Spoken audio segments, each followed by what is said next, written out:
जय हिंद, नमस्ते, वंदे मातरम। आप सभी लोग देख रहे हैं समाधान स्टडी और आप सभी बच्चों का स्वागत है फिजिक्स के महातांडव की इस क्लास में। तो चलिए मेरे साथ सारे बच्चे जुड़ जाएंगे और जल्दी से जल्दी एक बार मुझे थम्स अप कर देंगे और बता देंगे कि सर हम बिल्कुल जुड़ चुके हैं। आज बहुत ही शानदार कंसेप्ट और बहुत ही चीज़ें अच्छी बताने वाला हूँ। तो चलिए आइए आज की इस क्लास में एक्सपेक्टेड क्वेश्चन और महत्वपूर्ण सीरीज को स्टार्ट करते हैं। और जो भी बच्चा आ चुका है एक बार थम्स अप और शेयर लाइक जरूर कर देना आप लोग। देखिए आपके स्क्रीन पर पहला क्वेश्चन है, ठीक है। आपकी स्क्रीन पर पहला क्वेश्चन है, क्वेश्चनों की लैंग्वेज को समझना है, फिर आपको कमेंट्स बॉक्स में आंसर करना है। सरल लोलक क्या है? सरल लोलक का लोलक एक खोखला गोला है जो पारे से पूर्ण भार है। यदि 1/3 पारा निकाल दिया जाए तो लोलक का अपवर्तनांक घटेगा, बढ़ेगा, अपरिवर्तित रहेगा या फिर 2 जो है सेकेंड होगा। ठीक है। तो देखिए साथियों, आप सभी को राइट आंसर करना है कि सर जी क्या होगा? बढ़ेगा। क्या होगा? बढ़ेगा। खोखले गोले की बात हो रही है, खोखले गोले की जो है आप लोग आंसर कर पा रहे हैं। बढ़ेगा, बिल्कुल आपका बढ़ेगा आंसर होगा। देखिए कैसे बढ़ेगा, क्या होता है इसका कंसेप्ट सीखिएगा कि खोखले गोले से 1/3 पारा निकाल लेने पर द्रव नीचे की तरफ जो है और क्या होता है? विस्थापित हो जाता है और इसे जो है पेंडुलम की लंबाई बढ़ जाती है। पेंडुलम का आवर्तकाल भी क्या हो जाएगा? बढ़ जाएगा। यह भी हमें ध्यान रखना है। पेंडुलम का आवर्त क्या होता है? टी जो है प्रोपोर्शनल होता है किसके? √L के। ये ध्यान रखना है। काफ़ी शानदार सा क्वेश्चन है, बहुत ही बेहतरीन सा क्वेश्चन है। देखिए क्या है, किसी लोलक में जो है L/में टी का स्क्वायर, इसे कैसे सिद्ध करेंगे? कहाँ मान क्या होगा? कैसे सिद्ध करेंगे? तो देखिए इसमें एक फॉर्मूला होता है, ये हमें नोट करना है। टी स्क्वायर बराबर 4 स्क्वायर और जो होता है L/ जो है जी होता है। इस फॉर्मूले से हम लोग इसे सिद्ध कर पाएंगे। ठीक है। तो देखिए क्या सारा बच्चा कर पाएगा क्या? अब देखिए क्या करना है, यहाँ पर हमें करना है टी का स्क्वायर और एल को इधर ला लेता हूँ और ये क्या होगा? 4 का स्क्वायर अपॉन में जी। ठीक है। अब क्या करेंगे? अब देखिए इसका पक्षांतर, फिर टी को नीचे लाऊंगा, एल को मैं ऊपर लेके जाऊंगा। देखिए क्या होगा? एल को ऊपर ले गए, टी को नीचे ला लिए, टी का स्क्वायर। ओके, तो जी जा जाएगा ऊपर और ये पाई आर हो जाएगा नीचे। तो देखिए 9.8, जी का मान क्या होता है? 9.8 होता है अपॉन में, ठीक है, 4 का 4, पाई का मान क्या होता है? 3.14 होता है। अब आप लोग मल्टीप्लाई करके, ये स्क्वायर है पाई का स्क्वायर, तो मल्टीप्लाई करके आप लोग आंसर तो ला ही पाएंगे। ठीक है सर जी, राइट आंसर नोट कर लेना आप लोग, क्या आंसर बन सकता है? राइट आंसर बनेगा बी। ये ऑब्वियसली आप सभी लोग इसे ध्यान दीजिएगा। कैसे होगा, क्या होगा? एक फॉर्मूला आपने पढ़ा होगा, टी बराबर 2π√L अपॉन में जी। बस इसी को मैंने इम्प्लीमेंट किया यहाँ पर और आई होप ये जो है सेशन आपको बहुत पसंद आएगा। ठीक है, चीज़ों को समझना है, सीखना है। इस फॉर्मूले को इम्प्लीमेंट किया है, आप लोग सॉल्यूशन करके आंसर बिल्कुल कमेंट बॉक्स में दे सकते हैं। देखिए नेक्स्ट क्वेश्चन क्या बोला है कि निम्नलिखित में से कौन सा सरल आवृत्ति का लक्षण है? निम्नलिखित में से कौन सा सरल आवृत्ति का लक्षण है? तो साथियों गति जो है आवृत्ति होती है, इसमें जो है तरंग विस्थापन जो है का समानुपाती होती है। बिल्कुल यह जो है इस गति मध्य स्थिति अथवा साम्यावस्था के आपका परितः सरल रेखीय होती है। उपयुक्त सभी आपका राइट आंसर बन जाएगा ऑप्शन नंबर डी। क्या यही है क्या? बिल्कुल यही आंसर लगा होगा। यही आंसर होगा सर जी कि सभी सरल जो गति होगी, सभी सरल आवर्ती गति क्या होगी? ठीक है, इसमें लक्षण होगा, ये ध्यान रखना है। सभी उपयुक्त सभी होगा इस क्वेश्चन का राइट आंसर। चलिए साथियों आते हैं नेक्स्ट क्वेश्चन की ओर। नेक्स्ट क्वेश्चन समझते हैं क्या दिया है। सरल आवर्त गति में वस्तु के विस्थापन योग वेग का कालांतर है। तरल जो है क्या है? सरल आवर्त गति में वस्तु का विस्थापन योग आपका वेग क्या होगा? देखिए क्या साथियों आप सभी लोग लगा पा रहे हैं क्या? π/2 होगा। क्या होगा? π/2 होगा, ये आपको नोट करना है। ठीक है, सरल आवर्त गति में विस्थापन योग वेग का कालांतर π/2 होता है, ये आपको ध्यान रखना है। बहुत ही शानदार क्वेश्चन था, बहुत ही मजेदार क्वेश्चन था। ठीक है, चलिए आगे आते हैं। सरल आवर्त गति की जो है कालांतर होगा, त्वरण जो होगा π/2, त्वरण और वेग, और त्वरण और विस्थापन क्या होगा? पाई होगा। ये चीज़ों को समझना है, सीखना है, ताकि आप जो है आगे से इम्प्लीमेंट कर पाए। चलिए आगे आते हैं, नेक्स्ट क्वेश्चन देखते हैं क्या है। बोला गया कि टी आवर्तकाल का एक सरल लोलक का जो है बॉब धातु का बना है तथा जो है ऋणावेशित है। यदि इसके धनावेशित प्लेट के ऊपर दोलन काय तब जो है इसका आवर्तकाल टी रहेगा, टी से कम रहेगा, टी से अधिक रहेगा, या फिर यह अनंत हो जाएगा। साथियों, अगर आप सभी बता पाएंगे कि ये क्या होगा, टी से कम होगा, क्या होगा, टी से कम होगा, यह ऑप्शन नंबर क्या है, बी करेक्ट है। क्या होगा, ऑप्शन नंबर बी इसका बिल्कुल करेक्ट है, सत्य आंसर है, बिल्कुल शानदार आंसर आप लोगों ने लगाया होगा। ठीक है, क्या होता है, जब ऋणावेशित बॉब जो है को धनावेशित प्लेट के ऊपर दोलन करेंगे तो एक जो है तत्व बॉब पर लगेगा और इसका मान जो है ए है, जो कि आपके बॉब के ऋणावेशित एवं आपके प्लेट के धनावेशित के कारण जो है उत्पन्न आकर्षण के प्रभाव को उत्पन्न करेगा। ये आपको ध्यान रखना है। ठीक है, आपको मैंने एक फॉर्मूला बताया था इसके पहले। चलिए आगे आते हैं, अगला क्वेश्चन देखते हैं। नेक्स्ट क्वेश्चन आपके समक्ष आ चुका है, जरा इस क्वेश्चन को समझते हैं, इसकी लैंग्वेज समझते हैं, देन उसके बाद आप लोग कमेंट्स बॉक्स में इसका आंसर कमेंट्स कीजिएगा। देखिएगा क्या है, दोलन करते आपका लोलक का गोलक कितना है, 100 सेकेंड में मध्य बिंदु से 100 जो है, ठीक है, मतलब 100 बार क्या होता है, गुजरता है, तो लोलक का आवर्तकाल ज्ञात करना है। क्या करना है, लोलक का आवर्तकाल ज्ञात करना है। तो चलिए सभी लोग जानते हैं 100 बार में दोलनों की संख्या 100/2 मतलब क्या आपका 50 पूर्ण करेगा, और आपके पास कितना सेकंड दिया है, इसने टाइम दिया 100 और 50, तो क्या हमारा राइट आंसर सर जी 2 सेकंड आ जाएगा। क्या चीज़ें समझना है। देखिए जब मैं पुनः एक बार समझा दूँ कि देखिए आपका क्या है, 100 बार जो दोलन दिख रहा है आपको कितने बार करेगा, 100 बार। 100 बार मतलब चलिए इसकी संख्या कितनी हो जाएगी, 50 हो जाएगी। कितनी सर जी, संख्या कितनी हो जाएगी, 50। अब क्या करेंगे हम लोग, टाइम पीरियड्स निकालेंगे। आवर्तकाल क्या होता है, आवर्तकाल बराबर टी बराबर होगा कुल टाइम, कितना समय लग रहा है, कुल टाइम टी, और पूर्ण दोलनों की संख्या, कितनी संख्या लग रही है दोलनों की। तो देखिए टाइम तो हमारे पास कितना है सर जी, आपका 100 और दोलन की संख्या कितनी, 50, तो कितना आंसर आ जाएगा, क्या 2 आंसर आएगा। डेफिनेटली बहुत ईजी है, आप लोग समझना है और समझने के साथ सीखना है भाई साहब, सभी बना पाएंगे आप लोग। नेक्स्ट क्वेश्चन नोट करेगा, क्या बोला है कि एक सरल लोलक का आवर्तकाल 2.5 है। कितना सर जी, 2.5 है, 5 सेकेंड है, तो 50 सेकेंड में कितने जो है पूर्ण दोलनों की संख्या होगी। ये तो बहुत सिंपल क्वेश्चन है। ठीक है भाई साहब, क्या बहुत सिंपल क्वेश्चन है। क्या करना है, बस कुल दोलन कितने हैं, ठीक है बच्चा, कुल जो है दोलन कितने हैं और आवर्तकाल, तो देखिए कुल दोलनों की संख्या कितनी है, 50 है, अपॉन में क्या है आपका जो है आवर्तकाल कितना है, 2.5 है। राइट आंसर आप लोग बता पाएंगे। अब चलिए क्या राइट आंसर बता पाएंगे कि सर जी आपका 20 होगा, ये 0 यहाँ लग जाएगा, तो 25 दूनी 50, तो ये आपका राइट आंसर 20 होगा।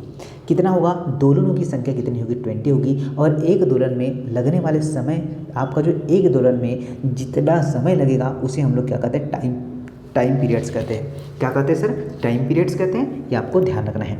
चलिए तो n बराबर क्या होता है, आपका 1/t होता है, ये आपको ध्यान रखना है, n बराबर 1/t होता है, ये हमें नोट करके रखना है अपने पास। चलिए देखिए आगे आते हैं हम। देखिए आगे क्वेश्चन बोला है कि जब, क्या बोला है सर जी, कि जब लोलक दिया है दोलन करता है, जब लोलक दोलन करता है तब उसके लोलक की चाल आपको बताना है, हमेशा बढ़ती जाती है, कभी कभी बढ़ती है, या समान रहती है, या फिर इनमें से कोई भी नहीं। तो चलिए साथियों आंसर करते हैं, आप लोग क्या आंसर कर पाते हैं यह भी आपको बताना है। तो देखिए आप सभी लोग जैसा कि आंसर कर पाएंगे कि यह कभी कभी बढ़ती है। नोट करना, जब लोलक दोलक जो है, ठीक है, जब लोलक दोलन करता है तब जो है उसके लोलक की चाल क्या हो जाती है, बढ़ जाती है। क्या यही आंसर लगा है क्या, बिल्कुल डेफिनेटली काफ़ी साथियों ने यही आंसर लगा पाया होगा। तो देखिए ये आपका जो है स्थिति है, आपके समक्ष एक स्थिति दिख रही है। अब ये मध्य स्थिति है और यहाँ पर ये क्या हो रहा है, ये मूविंग हो रहा है, ये आपको देखना है। मध्य स्थिति में क्या है, मध्य स्थिति से आपका महत्तम स्थिति की ओर ले जाने पर वेग क्या होता है, बढ़ जाता है। महत्तम स्थिति से मध्य स्थिति की ओर ले जाने पर वेग भी बढ़ जाता है, यह भी हमें ध्यान रखना है। देखिए नेक्स्ट क्वेश्चन है कि जब सरल लोलक का आयाम बढ़ाया जाता है तो इसका आवर्तकाल, क्या बोला है, टाइम पीरियड्स पूछा गया है, और ये तो हम बता पाएंगे कि कम होता है, बढ़ता है, घटता है, क्या होता है। तो हमने आंसर लगाया सर जी क्या होता है, अपरिवर्तित रहता है। क्या होगा, अपरिवर्तित रहता है। ये हमने आंसर लगाया है तो हमारा बिल्कुल सत्य आंसर है। चलिए साथियों आगे इसकी एक्सप्लेनेशन जानते हैं कि आवर्तकाल जो है मतलब टाइम पीरियड्स सरल लोलक का आयाम से क्या होता है, स्वतंत्र रहता है। नेक्स्ट हमें ध्यान रखना है कि सरल लोलक का आवर्तकाल दो जो है कारकों पर निर्भर करता है। एक तो जो है लोलक की लंबाई, दूसरी होती है सरल लोलक का जो है आपका त्वरण। और यह फॉर्मूला मैंने बता चुका है, टी बराबर 2 पाई अंडर रूट में एल अपॉन में जी। मैं काफ़ी बार आपको इस फॉर्मूले में अभी मैं इम्प्लीमेंट करूँगा इसमें बेस्ड जो है क्वेश्चन भी आपको समझाने वाला हूँ। देखिए बोला है कि सरल लोलक के टी स्क्वायर मतलब टाइम पीरियड्स का स्क्वायर और लंबाई के बीच का ग्राफ कैसा बनेगा, क्या आप लोग बता पाएंगे। देखिए सरल रेखा में बिंदुवत बनेगा, वृत्त पर बनेगा या फिर परवलयाकार बनेगा। तो नोट करिएगा साथियों क्या आंसर बनेगा, ऑप्शन नंबर ए सरल रेखा में, एक सीधी रेखा में बनेगा, ये हमें ध्यान रखना है। ठीक है, क्या आप लोग बता पाएंगे, बिल्कुल बता पाएंगे कि सरल लोलक का आवर्तकाल जो है क्या बनेगा, एक सरल रेखा में बनेगा। और ये फॉर्मूला मैंने आपको बता चुका है। आते सर जी आगे नेक्स्ट क्वेश्चन नोट करना साथियों कि क्या दिया है। बोला गया कि एक लोलक का आयाम क्या है, आपका आपका जो है एम्पलीट्यूड जो है, आयाम मतलब एम्पलीट्यूड होता है, ये है एक जो है पूर्ण दोलन में तय की गई जो है दूरी का मान क्या है, 4a, 3a, 2a या फिर a होगा। तो देखिए सभी साथी नोट करेगा, अगर आपने आंसर लगाया सर जी 4a, क्या होगा 4a इस क्वेश्चन का राइट आंसर होगा। या सभी ने नोट कर लिया है क्या, एक लोलक अपने पूर्ण दोलक से 4a गुना दूरी क्या करता है, तय करता है। और सरल आवर्त गति में जो है जो आपका दोलक है एक जो है, ठीक है यहाँ पर मैंने सब कुछ आपके लिए नोट रखा है। देखिए सरल आवर्त गति लोलक का मध्य जो है स्थिति के महत्व स्थापन का आयाम कहते हैं। आयाम की डेफिनेशन आपको याद रखना है। चलिए साथियों आगे चलते हैं, आगे लिए चलते हैं आप लोगों को। क्या क्वेश्चन है जरा नोट करते हैं। बोला है कि आपका पेंडुलम घड़ी गर्मियों में सुस्त हो जाती है क्योंकि गर्मियों में दिन लंबे होते हैं। कॉइल जो है, कॉइल में घर्षण जो है होता है, मतलब घर्षण होता है। लोलक की लंबाई बढ़ जाती है या फिर लोलक के जो है भार में परिवर्तन होता है। तो साथियों बताइए जरा क्या हो सकता है। तो लोलक का जो आवर्तकाल है, ठीक है, लोलक का टाइम पीरियड्स मैंने आपको टाइम पीरियड्स निकालना बताया, 2 पाई जो है एल जो है अंडर रूट में एल अपॉन जी होता है, बस ये आपको ध्यान रखना है। तो देखिएगा साथियों लोलक की लंबाई बढ़ जाती है, ये आपको ध्यान रखना है। क्या सर जी, लोलक की लंबाई क्या है, बढ़ जाती है, ये हमें ध्यान रखना है। तो ये बहुत आपको काम आएगा। देखिए लोलक का आवर्तकाल की बात करें तो मैंने बता चुका है, लोलक की लंबाई जो है गर्मियों के दिनों में वृद्धि करने से उसका जो है आवर्तकाल क्या हो जाता है, बढ़ जाता है। और आवर्तकाल बढ़ने से ही क्या होती है, घड़ी क्या होती है आपका सुस्त हो जाती है। यह नोट करना है आप सभी साथियों को। चलिएगा साथियों नेक्स्ट क्वेश्चन आइए, नेक्स्ट क्वेश्चन समझिएगा क्या बोला गया है क्वेश्चन में कि जब किसी वस्तु सरल हार्मोन्स गति जो है निष्पादित कर रही है और जो है मध्य स्थिति से गुजर रही है तो इसमें क्या होगा। तो ऑप्शन सुनिएगा भाइयों क्या होगा। देखिए गतिज ऊर्जा और विभव ऊर्जा दोनों ही न्यूनतम होती है, गतिज ऊर्जा और विभव ऊर्जा दोनों ही अधिकतम होती है। न्यूनतम गतिज ऊर्जा और अधिकतम जो विभव ऊर्जा या फिर अधिकतम गतिज ऊर्जा और न्यूनतम विभव ऊर्जा होगा। तो चलिए साथियों आंसर बताइएगा। तो नोट करिएगा जिनने भी आंसर लगा पाया होगा ऑप्शन नंबर डी, अधिकतम गतिज ऊर्जा और जो है न्यूनतम विभव होता है। साथियों अगर आप सभी लोगों ने डी आंसर लगाया है तो डेफिनेटली आपका राइट आंसर हो जाएगा, डेफिनेटली राइट आंसर जो है हो जाएगा। देखिए नेक्स्ट क्वेश्चन बहुत ही सिंपल है, 3 सेंटीमीटर, कितना सर जी 3 सेंटीमीटर सूक्ष्म तरंगों की सेकेंड में दोलन आपको ज्ञात करना है। वेग बराबर क्या होता है, मैंने आपको वेग बराबर बताया था, क्या बताया था, तरंग दैर्घ्य अपॉन टाइम पीरियड से बताया था। ठीक है, ये फॉर्मूला आपको कितने बच्चों को याद है। तो देखिए u का मान आपको पता होना चाहिए, v का मान या u का मान क्या होता है, प्रकाश की चाल कितनी होती है सर जी, तरंग में प्रकाश की चाल 3.3 मल्टीप्लाई 10⁸ की पावर होती है क्या। जी हाँ सर जी, बस हो गया आपका आंसर आपके समक्ष। आपका आंसर आपके समक्ष है। देखिएगा अब क्या होता है, तो देखिएगा साथियों यहाँ पर दिया है 3 सेंटीमीटर। क्या मैं इसे मीटर में कन्वर्ट कर लूँ क्या? इसे हम लोग जैसे ही मीटर में कन्वर्ट करेंगे तो देखिए यहाँ पर मैंने आपको फॉर्मूला भी बताया, जरा यहाँ पर देखिए ध्यानपूर्वक। ठीक है साथियों, 3 सेंटीमीटर को मीटर में कन्वर्ट करूँगा तो 3 × 10⁻² की पावर बन जाएगा। और देखिए अब मैंने फॉर्मूला बताया आप लोगों को, तो देखिए 3 × 10⁻² की पावर अपॉन में 3 मल्टीप्लाई, ठीक है, जो है 10⁻8 की पावर। तो ये जैसे ही ये इससे तो कट जाएगा, ठीक है, तो ये जैसे ही ऊपर जाएगा तो 10⁻6 की पावर बचेगी। 10 पर कितने की पावर, चलिए ये माइनस, अच्छा ये आपके साथ माइनस जाएगा तो माइनस माइनस प्लस होगा, तो 10 पर -10 की पावर बचेगी। तो राइट आंसर क्या आएगा? बी आएगा।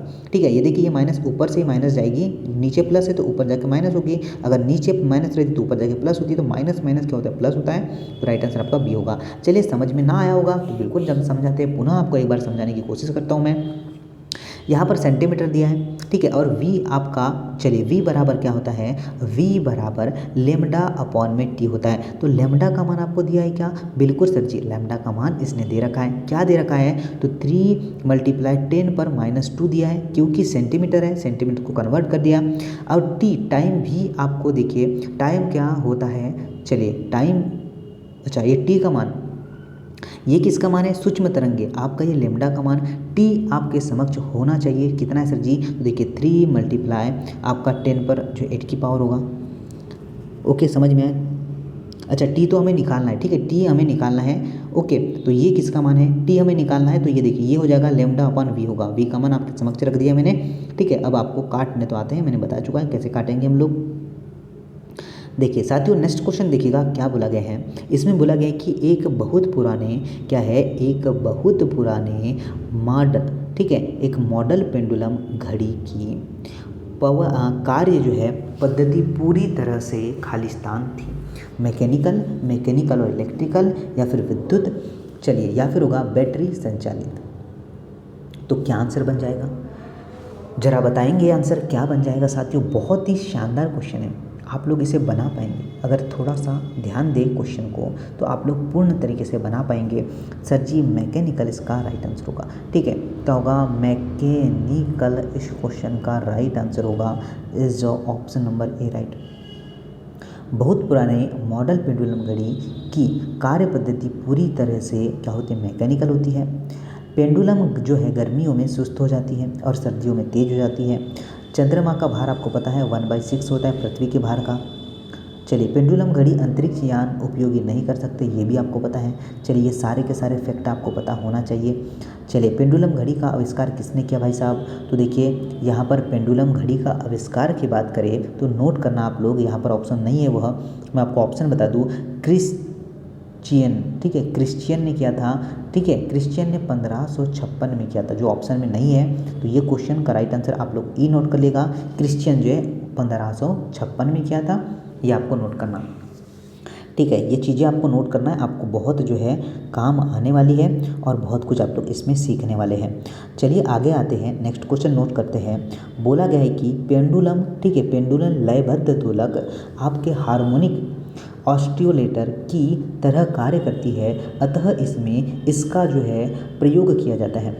आपका जो है दादाजी की घड़ी में, या फिर कलाई में जो है पहनने वाली घड़ी में, या फिर आपका होगा धूप घड़ी में, या फिर रेत की घड़ी में। तो चलिए साथियों, आंसर आप सभी को करना है कि आंसर क्या होगा, तो नोट करेगा। अगर आपने आंसर लगाया है सर जी बी, क्या होगा? कलाई में पहनने वाली घड़ी। क्या होगा? कलाई में पहनने वाली घड़ी। अगर हमने आंसर लगाया है तो डेफिनेटली हमने बिल्कुल करेक्ट आंसर लगाया। पेंडुलम जो है लयबद्ध दोलक जो होता है, यह आपका हार्मोनिक, आपका ऑस्टियोलेटर की तरह कार्य करता है, अतः कलाई में पहनने वाली घड़ी में आपका इसका प्रयोग किया जाता है। यदि आपको ध्यान रखना है कि यदि लोलक घड़ी को उपग्रह पर ले जाया जाए तो भारहीन, मतलब जी का मान क्या होगा? 0 होगा। जी का मान क्या होगा? 0 होगा, ये आपको ध्यान रखना है। उपग्रह में लोलक घड़ी का जो है उपयोग नहीं होता है। उपग्रह में लोलक घड़ी का उपयोग नहीं होता है, यह भी हमें ध्यान रखना है। गर्मियों में लोलक घड़ी की लंबाई बढ़ जाती है और जो है इसका आवर्तकाल क्या हो जाता है? बढ़ जाता है। चलिए, देखिए नेक्स्ट क्वेश्चन नोट करेगा मेरे साथ कि सरल आवर्त गति में क्या होती है, स्थिर रहता है। तो सरल आवर्त गति में क्या स्थिर रहता है, क्या आप लोग बता पाएंगे? सरल आवर्त गति में क्या स्थिर रहता है? तो नोट करेगा सर, टाइम पीरियड। क्या हुआ? टाइम पीरियड, आवर्तकाल क्या होता है, स्थिर रहता है। चलिए कुछ फैक्ट जान लेते हैं इसके रिलेटेड। क्या होता है कि सरल आवर्त गति में वस्तु एक निश्चित बिंदु और दोनों तरफ जो है समान रूप से गति करती है, इसलिए इस जो है आवर्त गति या फिर आपका जो है आयाम स्थिर रहता है। सरल आवर्त की गति वस्तु जो है अपनी माध्य स्थिति के दोनों ओर जो है आवर्त होती है, ठीक है, ये ध्यान रखना है। और जो है सरल आवर्त की गति जो आवर्तकाल जो है आयाम से स्वतंत्र होता है।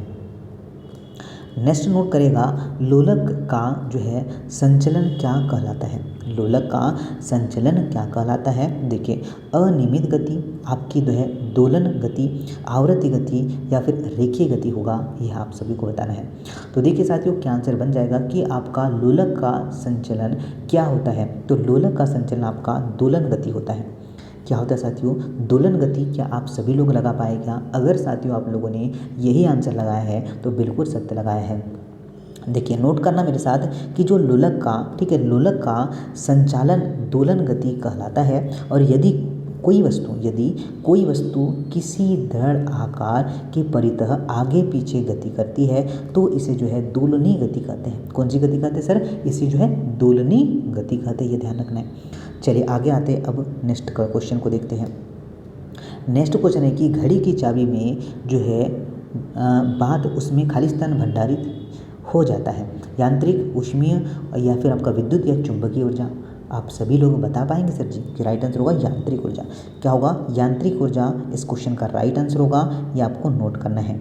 चलिए सर जी आगे आते हैं, नेक्स्ट क्वेश्चन नोट करेगा कि ये जो है यदि एक पेंडुलम में दोलन करने वाली घड़ी को पृथ्वी से चंद्रमा पर ले जाया जाए तो सुस्त हो जाएगी, तेज हो जाएगी। जो नोट करना भाई साहब, वह सुस्त हो जाएगी। इसका कंसेप्ट भी मैंने आपको बता दिया है कि क्यों जो है यह सुस्त हो जाएगी सर, सुस्त हो जाएगी।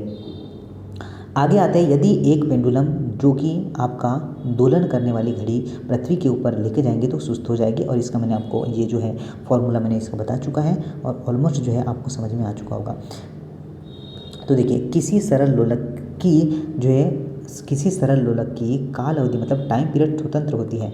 तो नोट करना भाई साहब, ये आप सभी बच्चों के लिए एक होमवर्क होगा, ठीक है। क्या होगा? एक आपके लिए होमवर्क होगा। चीज़ें जो है टाइम कम है, मतलब टाइम कम है पर चीज़ें बहुत ज़्यादा है। काफ़ी सारे क्वेश्चन मैंने आपको करवा दिया है, ठीक है। ये जो है मैंने आपको ऑलमोस्ट जो है यहाँ पर 25 क्वेश्चन करवाए हैं, पर चीज़ें इससे ज़्यादा मैंने दिया है आप लोगों को। और नीचे एक थम्सअप कर दीजिएगा क्या चीज़ें आज की समझ में आए आप। चलिए आज शॉर्ट वीडियो आप सभी को दे रहा हूँ मैं, और आई होप आप लोग इसे पसंद करेंगे, शेयर करेंगे और सभी लोग इसे रेगुलर और लाइव तरह ही देखेंगे। चलिए जय हिंद, नमस्ते, मिलते हैं फिर मॉर्निंग वाली क्लास में। वंदे मातरम।